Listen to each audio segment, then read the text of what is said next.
नमस्कार, गोड्डा झार न्यूज में आप सबों का स्वागत है। आइए जानते हैं झारखंड के आज की तमाम मुख्य बड़ी खबरों को। सीबीएसई 12वीं बोर्ड परीक्षा का हो रहा है मंथन। केंद्रीय माध्यमिक शिक्षा बोर्ड 12वीं बोर्ड परीक्षा 2021 के लिए नया फॉर्मूला तैयार करने में जुटा है। इसके लिए यूजीसी से भी सलाह ली गई है। विशेषज्ञों से लगातार परामर्श भी किया जा रहा है। बोर्ड जल्द से जल्द परीक्षा आयोजित करने को लेकर विभिन्न परीक्षाओं का संचालन करने वाली अपनी टेस्टिंग एजेंसियों के साथ गहन मंथन कर रहा है। इस बारे में खबरें आ रही है कि सीबीएसई कोरोना वायरस संक्रमण के चलते स्थगित की गई है। इस परीक्षा को किसी भी सूरत में रद्द नहीं करना चाहता। झारखंड के सीएम हेमंत सोरेन बोले, कोविड के कारण अनाथ हुए बच्चों का सरकार रखेगी ध्यान। मुख्यमंत्री हेमंत सोरेन के निर्देश के बाद पूरे राज्य में कोरोना संक्रमण की वजह से अपने माता पिता को खोने वाले बच्चों की उचित देखभाल सुनिश्चित करने की प्रक्रिया शुरू हो गई है।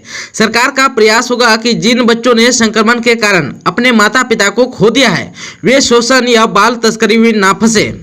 मुख्यमंत्री के निर्देश के बाद रांची जिला प्रशासन ने भी अन्य जिलों की तरह चाइल्ड केयर हेल्पलाइन जारी किया है। जिला कल्याण पदाधिकारी द्वारा निगरानी की जाने वाली चाइल्ड केयर हेल्पलाइन में ऐसे मामलों को देखने और तत्काल सहायता प्रदान करने के लिए एक समर्पित टीम गठित की गई है। इस आपदा के कारण अनाथ हुए बच्चों की सूचना प्रशासन द्वारा जारी हेल्पलाइन नंबर पर दी जा सकती है। प्रशासन की टीम प्रभावित बच्चों को संरक्षण प्रदान करेगी। बच्चों से संबंधित विस्तृत जानकारी एकत्र करने और आवश्यकता का आकलन करने के बाद जिला बाल कल्याण समिति अंतिम निर्णय लेगी। झारखंड में वैक्सीनेशन पर अफवाह हावी, अब आदिवासी में फैलाई जा रही है जागरूकता। झारखंड में कोरोना के बढ़ते मामलों के साथ साथ सरकार के सामने चुनौती वैक्सीनेशन पर भी है। अफवाहों के कारण झारखंड के ग्रामीण इलाकों में लोग वैक्सीन ही नहीं लगवा रहे हैं। अब झारखंड सरकार ने ग्रामीण इलाकों में टीकाकरण की सुस्त रफ्तार को देखते हुए ट्राइबल भाषा में भी जागरूकता फैलाने का फैसला किया है।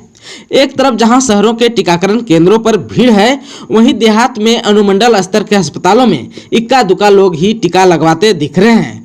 18 साल से 44 साल के वैक्सीनेशन अभियान में अभी तक सिर्फ 30,000 लोगों ने ही रजिस्ट्रेशन करवाया है। टीकाकरण में लोगों की घटती दिलचस्पी को लेकर सरकार ने जागरूकता अभियान शुरू किया। साथ साथ में लोगों को मास्क पहनने एवं शारीरिक दूरी का अनुपालन करने को कहा गया है। अपील की गई है कि हाट और बाजार में भी भीड़ न लगाएं।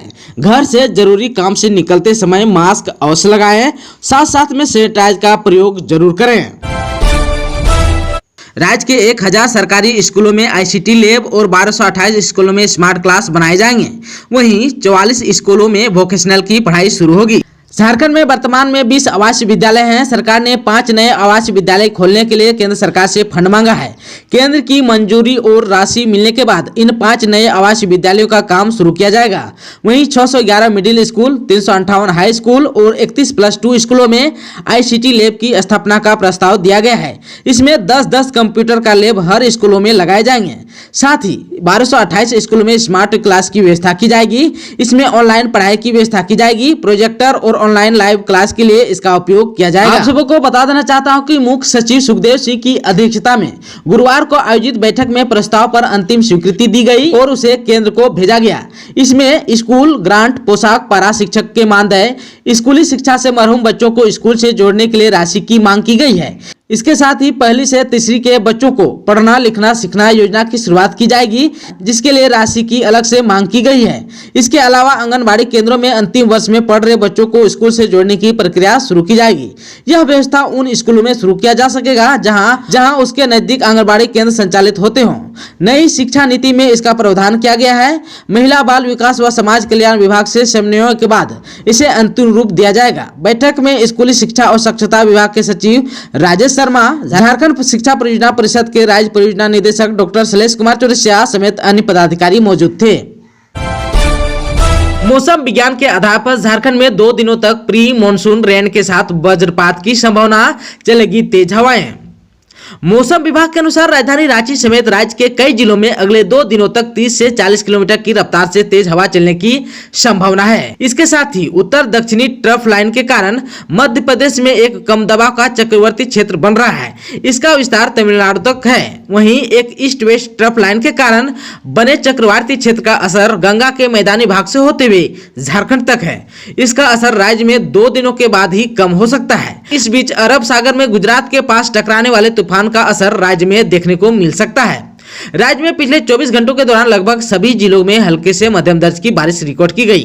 राज्य में सबसे ज्यादा बारिश साहिबगंज के राजमहल में 60 मिलीमीटर बारिश हुई, वहीं कोडरमा में 55 मिलीमीटर और गोड्डा में 36.8 मिलीमीटर, वहीं पर तेनुघाट में 27.8 मिलीमीटर बारिश रिकॉर्ड किया गया। राज्य में सबसे ज्यादा गर्मी चाईबासा में पड़ी, यहां का अधिकतम तापमान 37.2 डिग्री सेल्सियस रिकॉर्ड किया गया। वहीं सबसे कम न्यूनतम तापमान बोकारो का 18.1 डिग्री सेल्सियस रिकॉर्ड किया गया। किसानों को मानसून के पहले आधी कीमत पर मिलेगी बीज। झारखंड सरकार ने मानसून की शुरुआत के पहले राज्य के सभी जिलों में 50% अनुदानित दर पर किसानों को धान का बीज उपलब्ध करा देने का भरोसा दिलाया है। गुरुवार को कृषि मंत्री बादल ने एक वीडियो संदेश जारी कर कहा कि रोहिणी नक्षत्र को धान की बुआई के लिए सबसे उपयुक्त और अच्छा समय माना जाता है।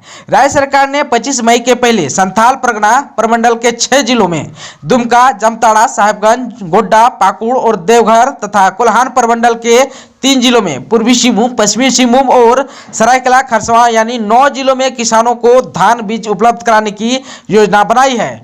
उन्होंने किसानों से आग्रह किया है कि 50% अनुदानित दर पर लैंप्स, पैक्स और कोऑपरेटिव के माध्यम से समय पर धान का बीज प्राप्त कर लें और धान की बुआई समय पर करने की तैयारी अभी से शुरू करें। झारखंड में 16 से 27 मई तक एक जगह से दूसरी जगह जाने के लिए ई पास अनिवार्य, कुछ लोगों को ही छूट मिलेगा।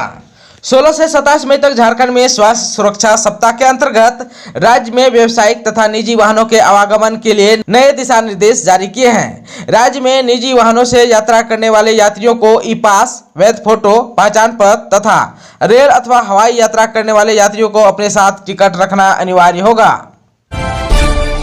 कुछ परिस्थितियों में ई पास की आवश्यकता नहीं पड़ेगी, जिसमें से स्वास्थ्य संबंधी समस्या हो तथा अंतिम संस्कार से संबंधित यात्राओं के लिए ई पास आवश्यक नहीं होगा।